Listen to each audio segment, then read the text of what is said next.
The knock-on effects of the drought has finally caught up. The price of red meat has escalated and it's now hitting consumers hard in their pockets. Beef now costs 15% more and lamb around 18%. The hike may bring near short-term relief to producers, but it's meant consumers are faced with a decision of whether to switch to cheaper sources of protein. From a producer side, it's looking good. The higher prices.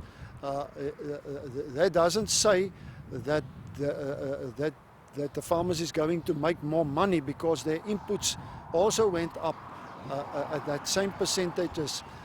For the consumer, it doesn't look that good.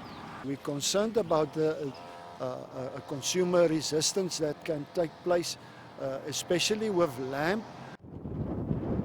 One of South Africa's worst ever droughts still persists in most parts of the country, and the government has been forced to step in to support farmers with feed for their livestock. Feedlots have slaughtered record numbers as farmers rid themselves of the huge burden.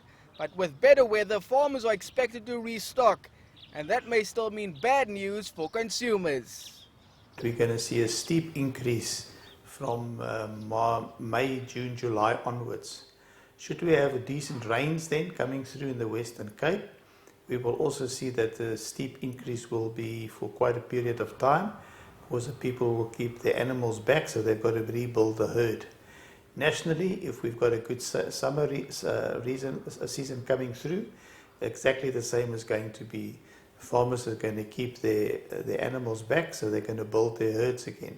So this is a situation that's going to be with us for at least 3 years, 3 to 4 years. The current unfavorable exchange rate means that it is impractical to substitute local meat with imports. But producers have been exporting their products abroad and are looking to more markets to alleviate the pressure. The bigger feedlots, they are exporting beef to the Middle East countries. Some of them as high as 30% of their production they're exporting to those countries. But maybe AGOA will open new doors. Ultimately, red meat sales could actually plunge in the months ahead as consumers resist the price increases. In the end, there seems to be no winners in this price war. Never before has the agricultural industry here in the Western Cape been so much at the mercy of Mother Nature. And the drought-like condition shows no signs of letting up. The increase in red meat prices may signal just the beginning of a far broader economic fallout that will hit consumers. Andrews, CCTV, Stellenbosch.